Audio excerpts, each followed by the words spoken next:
Hi and welcome. I'm delighted to be joined by Stacey Halls, author of The Familiars, The Foundling and Mrs. England. And today we have the privilege to be gaining insights into her inspirations and her experiences as an author.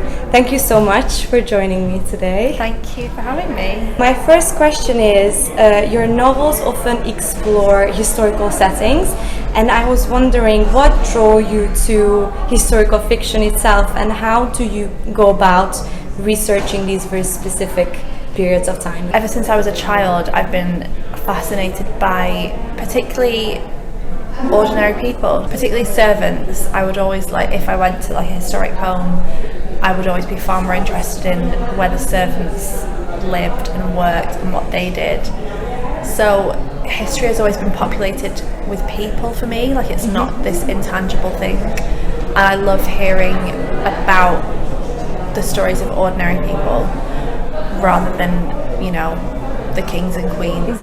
Research is such a pleasure for me, and I think it's one of the reasons I like to write historical fiction, because I get to procrastinate for months and months by immersing myself in a period or a place, or just trying to kind of not learn as much as I can, but I'm always looking to have authority with an atmosphere. Sometimes I'm researching for months, sometimes it's kind of sporadic days here and there, and I'm really I want to start the story. I'd love to spend years researching any of my novels, but I just don't have time. So I think once I feel like I have read generally about a period, then it's time to begin.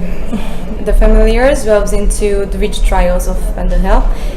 What inspired you to specifically explore or describe this dark chapter of history? I'm from the area that the witches lived in. It's a place with a real rich sense of history. Everyone who's from there knows about the witches or has heard of them, and they're a part of the fabric of the area.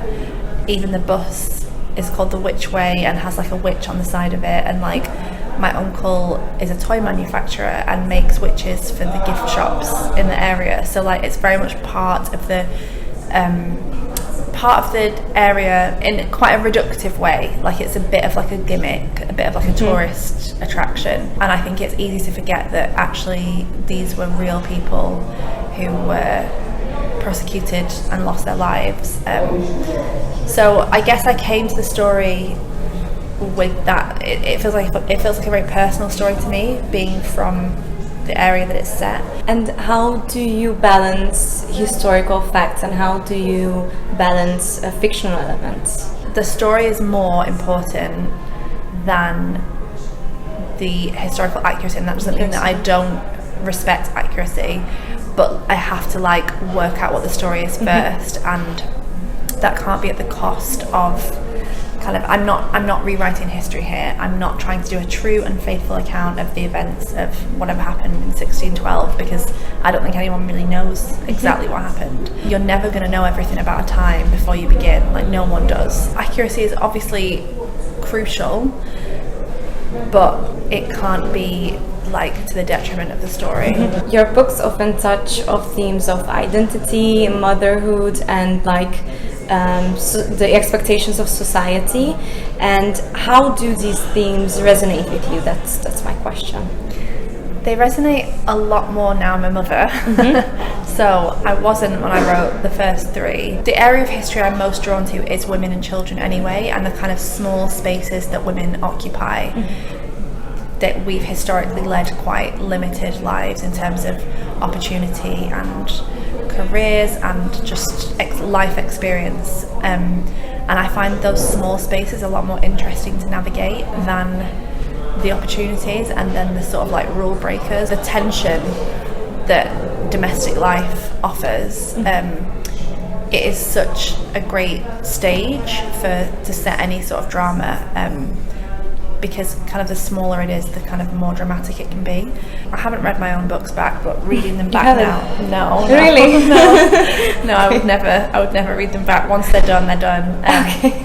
I'm sure I would just find a million things I wanted to change, but I'm sure I would approach them differently now and maybe interpret them differently. Motherhood is something I've was drawn to writing about before I was a mother, and will continue to be now that I am. Following up on that, your books often feature strong female protagonists. Can you discuss the importance of portraying these, well, I would say independent women in historical fiction specifically?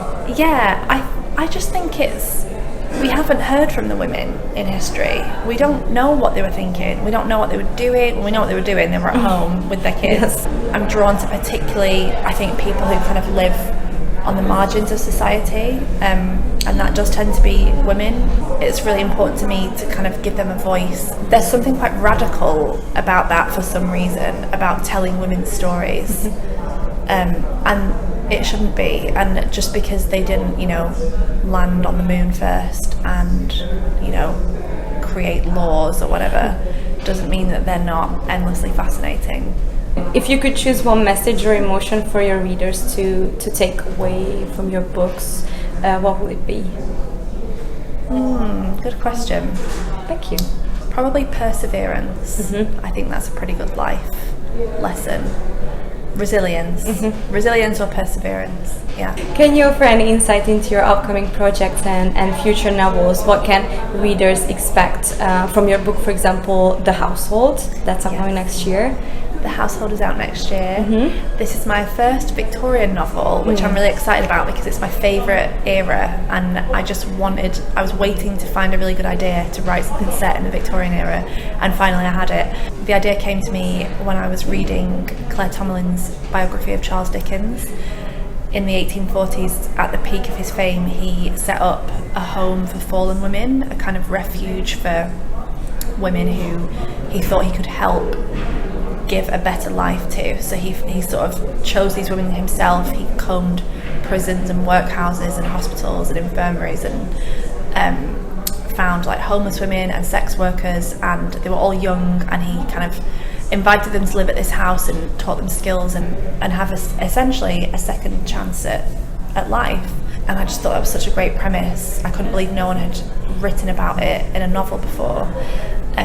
So I was kind of like frantically trying to finish this story, thinking that someone else was going to be around the corner, like going to snatch it if I didn't get there first. Yeah, I had to be quicker than everyone else. So it follows two girls at the house, Martha and Josephine. Martha's the first girl in the house, and at the same time as entering, she has just found out her sister's disappeared, and Josephine is there for different reasons. She's a bit more resistant, she doesn't really want to be there, and is kind of dealing with her own stuff. And the third woman it follows is Angela Burdett Coutts, who set up the home with Charles Dickens. She was his friend, and she was very rich. She was the richest woman in the UK at the time. She even lent money to the Queen. She was a banking heiress. Those three women's lives are kind of colliding in ways that none of them were expecting. Thank you so much. Now let's play a quick game, if you don't mind. Love a game. It is called This or That. I'm gonna give you two options, and you have to decide quite quickly which one you prefer. Okay. I'm ready. Fantasy or historical fiction? Historical fiction. Okay. Plot-driven or character-driven stories? Ooh, character-driven. Standalone novels or series? Standalone. Writing in silence or with background music? Silence. Okay. Silence, or I have noise cancelling headphones, so I can't write in cafes or anything. Yeah. Or I listen to a lot of film scores, like nothing with words. Okay, nothing with words. Poems or short stories?